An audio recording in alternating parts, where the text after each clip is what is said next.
Coach, your thoughts on how the team is clicking, how it's going headed into the conference tournament, coming off two pretty dominant wins here at home. Well, we certainly found what we call sense of urgency, and we mentioned 2 weeks ago we increased our practice length by about an hour, extra half hour of video, an extra half hour on the floor. We went back to 2 to 3 hour practices to try to create that sense of urgency of polishing our game. I felt like we had improved this month of February offensively, but a lot of guys were scoring from the perimeter on us and the post.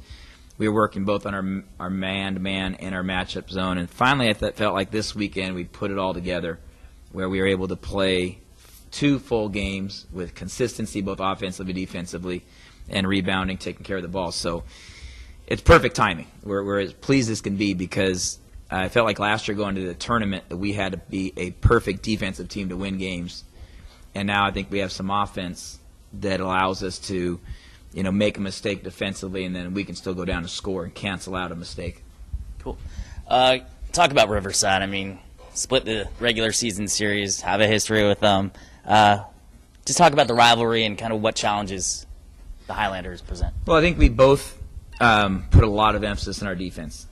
Coach Jim Woolridge has done a great job there. He's gets his guys to really focus defense first. They're really good half-court man-to-man defense. They pack the key. They double your post hard. They dig out hard. They bring 2 to penetration, so they almost force you to shoot the three-pointer. And that's where, last year in the tournament, when we were shooting well, we took a lead, and then we missed some shots, and they shot well, and it just basically came down to being a horse contest, and they made some big shots down the stretch and beat us in overtime. Then we played them out at their place, and we were same type of thing. We missed some perimeter shots. They made some. And then they go in ahead and won down there. And then we came to our place, and in the second half, we hit a couple perimeter shots, built a 8 or 10 point lead. They came back, and it came back to they hit 2 perimeter shots, and ultimately the game ended by us defending a perimeter shot at the buzzer and us winning the game. We had a 2-point lead. They missed a 3-pointer. So, if you look at it, we're talking about 2 teams that are going to probably stop you on the inside game, going to try to do a great job of transition, and basically you're going to have to make a perimeter shot against one another. And whoever shoots a higher percentage on the perimeter has a tendency to get their defense in. And both our teams are predicated. You make that shot, now you're ready to transition, and it's easier to get your half-court defense set up. So, I mean, that sounds like a pretty generic explanation, but I think for the 2 teams and styles we have, I think that's really accurate for how the games have come down to the last 4 times we've played. So March Madness starts in a couple days for you. From your standpoint, do you get more excited about this week, or oh, absolutely. Talk about what this means to you and this honestly is our Christmas time. We go 360 days a year, basketball, and March is Christmas, and Monday is 5 days before Christmas, and Selection Sunday is Christmas Day, and you get to open up the presents and see who's playing where and where teams are going and so forth. So having a chance to go down to Anaheim, play at the Honda Center Thursday, there'll be games all day. We play, the nightcap to have 8 o'clock games, so by noon there's games going on, and we'll have a breakfast and a workout, and we'll go over and watch, Santa Barbara play at noon, and then we'll take a break and have some preparation time and go to a team meal. But you got to remember, this isn't just exciting time for coaches who work all year. For the players, obviously, this is what they work for since the time that they're in, 9th grade. It's that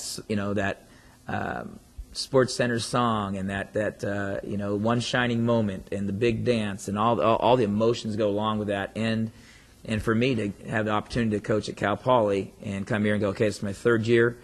We want to make history. We want to see if we can't get on a roll and continue with our momentum from this weekend and go down there and win the first game here and see what happens, who we're playing on the second. Hi, Coach. So what's the status on Drake coming in the Big West Conference tournament? He's actually meeting with a specialist today to see if he can what he's going to be able to do as far as how thin of a cast he can have, or if he can try to practice Monday, Tuesday, or Wednesday without much support on maybe just tape.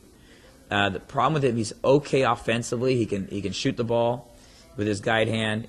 He can dribble a little bit with his weak hand. The problem he runs into is that he's timid defensively to use his hands to reach up and block, knock down a pass or to bump somebody on a cut. So, those issues are just going to have to be day by day throughout, and we'll see if he's available come Thursday night at 8 o'clock. Okay.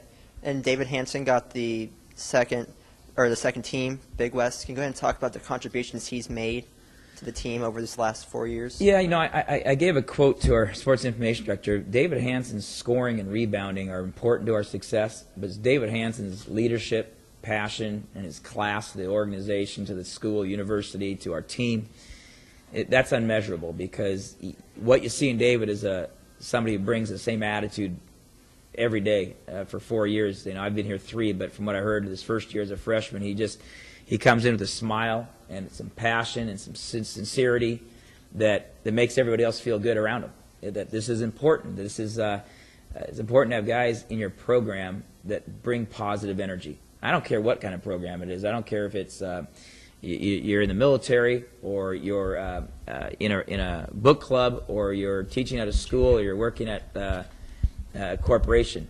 Positive energy people and enthusiastic people bring positive energy back. It's a symbiotic relationship that helps one another. David not only is a great basketball player, but he's a great leader and passion, and I think it's really important to note that for our program, because for him to get a second team award is a great credit to him, but also reflects on Willem as a person.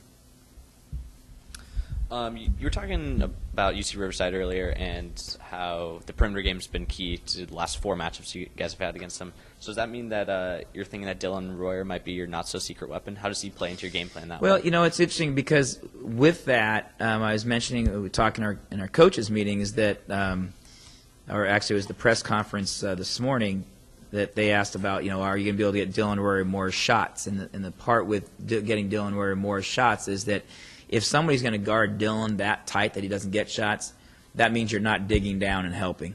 And whether it's Dylan Royer or Kyle Oddister or Jamal Johnson or Chris Eversley, David Hansen, if they're going to stay on the perimeter, then you're probably going to be solo in the block, and then you might have better opportunity for that. So it's kind of, you're not necessarily going to say, hey, it's important that Dylan gets 8 shots.